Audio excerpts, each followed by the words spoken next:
Hello, Oda Michelle here, coming on just to share some of my celebrity fragrances that aren't as usual in the YouTube forum here. I'm going to start with this one. This is Hello by Lionel Richie.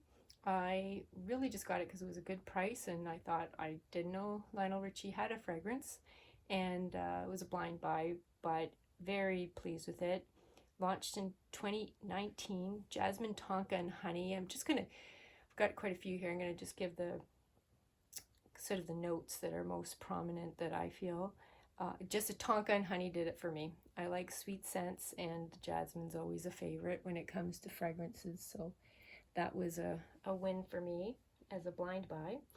Then another one I was really looking for a while. Started getting into collecting the Jennifer Lopez fragrances. This one is next to impossible to get. I couldn't believe I did get a part bottle, which I sold to somebody else when I was able to get the a full bottle. This is Desio. It was launched in 2008. Bamboo, yuzu, and patchouli. Fresh. I like patchouli. It's just a fresh scent. I really enjoy it. But the bottle, of course, is very, very unique. I like how it looks like a little rock sitting there. And next, I'll show you. It's a Cher fragrance, Eau de Couture. This one was not what I was expecting, but better in some ways. It was cloves, sandalwood, vanilla orchid. Definitely the cloves stands out, and I love sandalwood. So, and then the bottle, just for some reason, that bottle does it for me. I really like the look of that one. And next I will share, I had no idea for the longest time that Avril Lavigne had fragrances. This is, I believe, her first one called Black Star. It was launched in 2009. Mexican chocolate, black currant, and vanilla. I think it smells a lot like a Viva La Juicy type fragrance.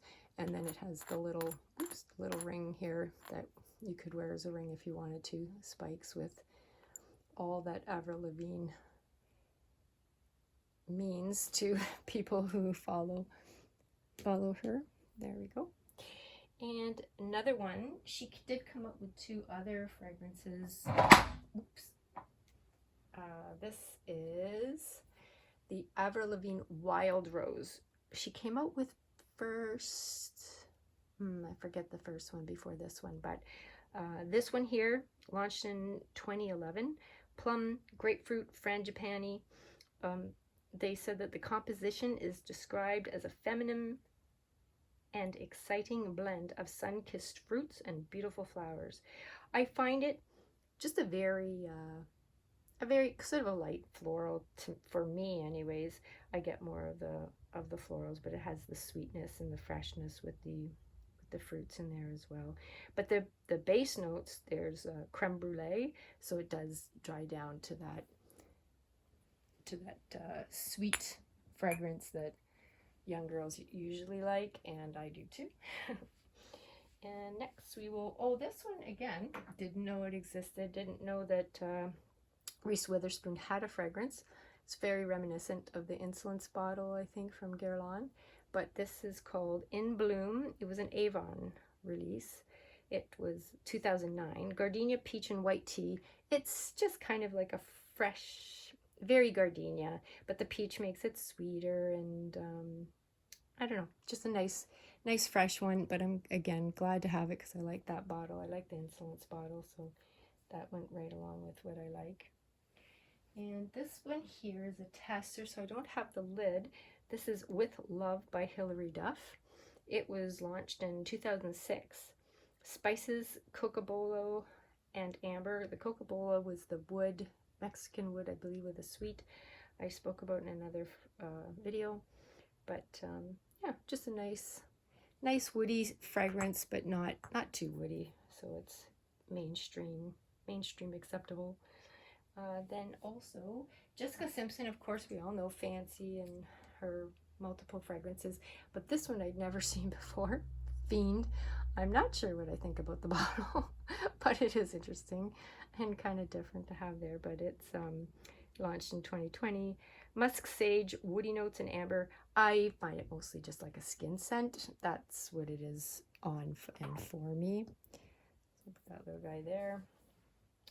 And another one, well, this one was talked about, I think, a lot because I think there was a big build up to it coming out. This is Lady Gaga's Fame.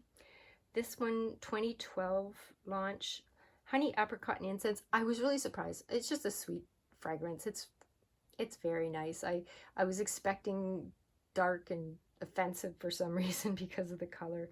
Apparently it took a long time before it could be released because she really wanted, Lady Gaga really wanted that dark juice.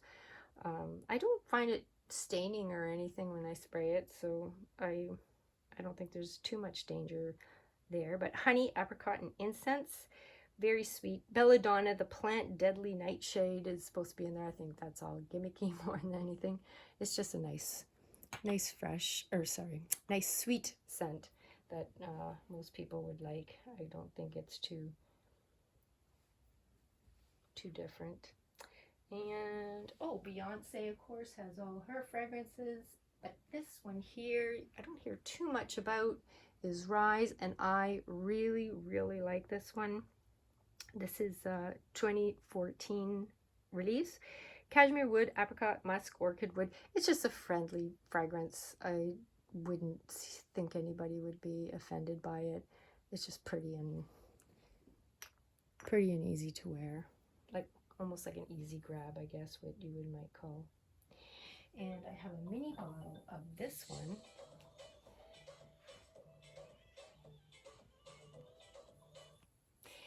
We'll pretend that didn't happen. I have a mini bottle of this one. It's 3121. It's by Prince. It was launched in 2007.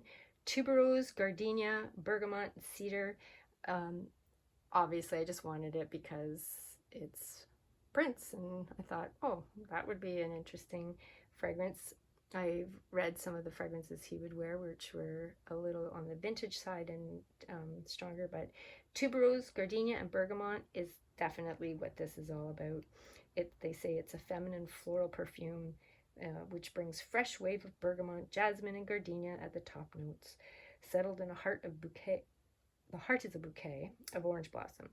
Then lily of the valley, tuberose. I just get the tuberose and gardenia. That's mostly what I get, but it's a mini bottle, so I don't wear it too often. I just like to have it because it's from Prince.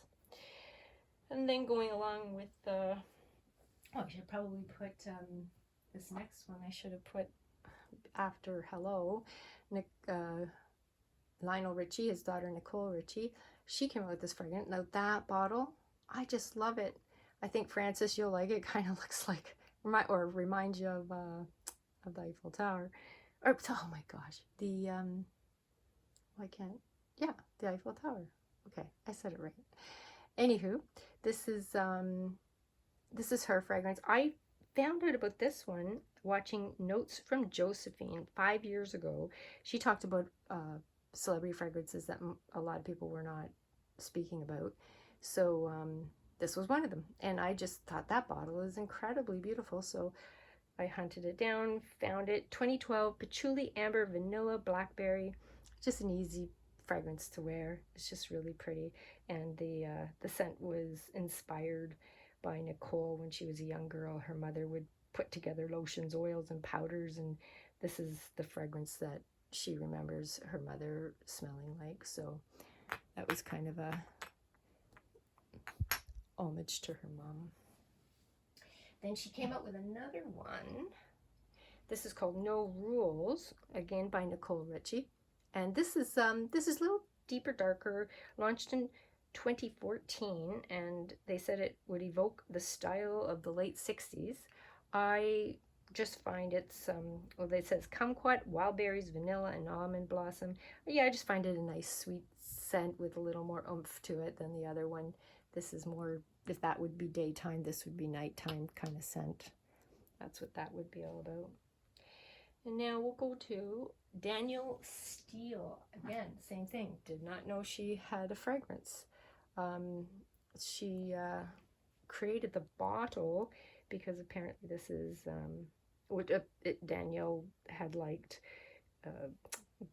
She wanted a heavy glass bottle because she had a fondness of fine crystal. So I don't know how that works together, but that was, she had a big say on the bottle, which I think is pretty classy looking. This one was launched in 2006. Orchid, musk, jasmine, rose, and mandarin orange. Just, it's kind of a dated fragrance, but it's still quite pretty. I just find it quite easy to wear if you like those kinds of fragrances, vintage, but it's not too heavy vintage at all. And going next, I will show, this was another one I was really excited to get. I was hemming and hawing between the Eau de Toilette or the Eau de Parfum. This is the Eau de Toilette 2011, Diane von Furstenberg.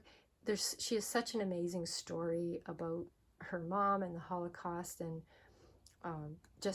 and then her life, you know, how she became famous, I believe, by making the wraparound dresses, and her just a completely interesting person to me. But this was launched in 2011. Musk, myrrh, patchouli, violet, and frangipani. I was really surprised. I got it just because of her in the bottle, but I really love this. I crave this. And she said, I wanted to put power of women in a bottle. So that was her inspiration for creating this. But I just, yeah, she's got a few other fragrances too, but I really enjoy that one a lot. So let's see what else I got next. I will show you, the Sophia. This one here is by Cody. I'm not sure if it smells exactly the same, because I did buy it from a reseller, and it's somewhat old. I did give it a little shake and clear the straw, so I think I'm getting the fragrance. They said that is jasmine and rose is all they've listed from 1980. Sophia Loren. I just like old movie stars and whatnot, so that was what it was all about for me. Next, I will show you, Kate. I've spoken about this one before. This is Kate Moss, and this one was launched in 2007. Peony, pink pepper, musk, rose, and patchouli. I just find it's really easy to wear. It's just nice and fresh. Ouch 110, I think I mentioned before, first fragrance review on YouTube was this, and I can link that below, and if you want to see it. It's kind of interesting if you watch him on his first video, and how more shy he looked than he is more outgoing now that he's been doing it for a while. And lastly, I will show you is the Paris Hilton Passport Collection. I thought of this because, or actually, this is what made me think about putting on the celebrity fragrance, because Tammy from Bottles of Bliss, she did the video, and she showed this one, which I really liked and wore, as you can see, quite a bit of it back before I had a ton of fragrances. 2010. Then this has vanilla, peach, and berries. Just a nice, sweet, it's just like a gourmandy, fun young person fragrance, like that you would think for when you look at the bottle, who it would be marketed towards. But this is the Paris one. But then after that, I had some were testers, some were not. So I got rid of all the lids just so they matched. Kind of tells you a little bit about me. Anyways, this one here is Tokyo. This is lemon, apple cedar, just a fresher one. So that's kind of, it was just in a cute little collection, and I thought, oh, I have to get them. They're just so adorable. Having intended to maybe pass them on to my niece, who can't wear fragrances because she's allergic to most things, so I'm still having them. This one here is the South Beach. This is probably my least favorite of the bunch, but it's nectarine, lotus, and freesia. But of course they look all super cute together to be displayed. And then a year later, because of the success, I suppose, of these, Paris Hilton came out with the 2011. This is interesting. It's listed water notes, mountain air, red poppy, lemon, and pear. It's just a fresh, airy fragrance with Saint Moritz. So that was the final one for the passport collection. So, well, there you go. There's some fragrances from celebrities that I hadn't heard till I did and hunted them down. I hope you enjoyed my video. Thank you for watching. Bye now.